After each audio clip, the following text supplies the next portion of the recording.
السلام علیکم ورحمۃ اللہ وبرکاتہ۔ ایک سوال اکثر یہ کیا جاتا ہے کہ کیا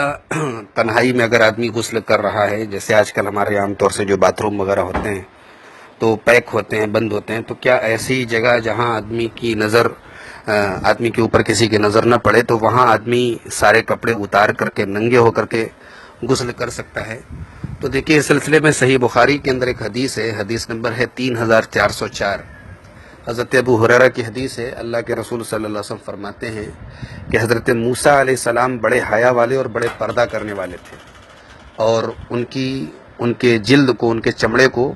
کسی نے نہیں دیکھا تھا ان کی حیا کی وجہ سے۔ تو بنی اسرائیل ان کو تکلیف دینے لگے اور کہنے لگے کہ یہ اتنا پردہ اس لیے کرتے ہیں کیونکہ ان کی جلد پر، ان کے چمڑے پر، ان کی اسکن پر یا تو برس کی کوڑ وغیرہ کی بیماری ہے یا کوئی داغ وغیرہ ہے، کوئی مصیبت ہے۔ تو اللہ تعالیٰ نے حضرت موسیٰ علیہ السلام کو ان کی بات سے، یعنی بنی اسرائیل کی اس غلط بات سے حضرت موسیٰ کی برات ظاہر کرنے کا اللہ تعالیٰ نے ارادہ کیا۔ چنانچہ ایک دن حضرت موسیٰ تنہائی میں غسل کرنے کے لیے انہوں نے اپنے کپڑے اتارے اور ایک پتھر پر رکھے اور پھر غسل کرنے لگے۔ جب غسل کر کے فارغ ہوئے تو وہ کپڑے لینے کے لیے آئے تو وہ پتھر جو ہے ان کا کپڑا لے کر کے بھاگنے لگا۔ حضرت موسیٰ علیہ السلام نے اپنا عصا پکڑا اور پتھر کے پیچھے پیچھے چلنے لگے اور کہنے لگے کہ پتھر میرا کپڑا لے کے جا رہا ہے، یہاں تک کہ ان کا گزر بنی اسرائیل کی ایک جماعت کے پاس سے ہوا اور ان لوگوں نے اسی حال میں حضرت موسیٰ کو دیکھ لیا اور ان کو معلوم ہو گیا کہ جو وہ الزام لگاتے تھے حضرت موسیٰ علیہ السلام پر، حضرت موسیٰ ان سے بالکل بری ہیں اور ان کے جسم کے اوپر کوئی اس قسم کا داغ یا بیماری نہیں ہے، اور پتھر وہیں پر ٹھہر گیا۔ حضرت موسیٰ نے فوراً اپنا کپڑا لیا اور کپڑا پہن لیا اور اس کے بعد اپنے عصا کے ذریعے پتھر کو مارنے لگے، تو پتھر پر ان کے مارنے کی وجہ سے 3 یا 4 5 جگہ نشانات پڑ گئے۔ تو اللہ کے رسول صلی اللہ علیہ وسلم کی بیان کرنے کے بعد فرمایا کہ اللہ تعالیٰ نے جو قرآن میں سورہ احزاب میں فرمایا کہ اے ایمان والو، لا تکونوا کالذین آذوا موسیٰ فبرأہ اللہ مما قالوا، کہ تم ان لوگوں کی طرح نہ ہو جاؤ جنہوں نے موسیٰ علیہ السلام کو تکلیف دی اور پھر موسیٰ علیہ السلام کو اللہ تعالیٰ نے ان کی تکلیف سے بری کر دیا۔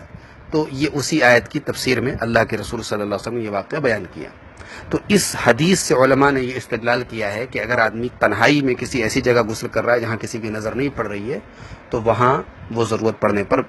سارے کپڑے اتار کر کے بھی غسل کر سکتا ہے، اور اکثر علماء کا یہی موقف ہے۔ اور اسی لیے اس حدیث پر امام بخاری نے جو باب قائم کیا ہے وہ ہے باب من اغتسل عریانا وحدہ فی الخلوہ، کہ جو آدمی تنہائی میں غسل کرنا چاہے تو ننگا ہو کر کے غسل کر سکتا ہے۔ ومن تستر، اور جو پردہ کرے فالستر افضل، تو پردہ کرنا افضل ہے، یعنی تنہائی میں بھی آدمی کپڑا وغیرہ پہن کر کے غسل کرے تو یہ زیادہ افضل ہے۔ اور اس کی افضلیت کی جو بات ہے اس کی دلیل وہ حدیث ہے جسے امام ابو داؤد، ترمذی اور نسائی وغیرہ نے ذکر کیا ہے۔ حضرت معاویہ ابن حیدہ کی روایت ہے، وہ کہتے ہیں کہ اے اللہ کے نبی، اپنی شرمگاہوں میں سے ہم کیا ظاہر کریں اور کیا چھوڑ دیں؟ تو اللہ کے رسول صلی اللہ علیہ وسلم فرمایا کہ احفظ عورتک، اپنی شرمگاہ کی حفاظت کرو، الا من زوجک او ما ملکت یمینک، سوائے اپنی بیوی کے یا لونڈی کے۔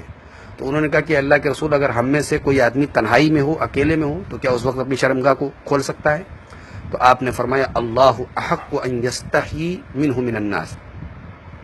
اللہ احق ان یستحیی منہ من الناس، یعنی اللہ تعالیٰ زیادہ حقدار ہے اس بات کا کہ لوگ اس سے حیا کریں۔ تو یہ حدیث اس بات کی دلیل ہے کہ تنہائی میں بھی آدمی کو بہتر ہے کہ وہ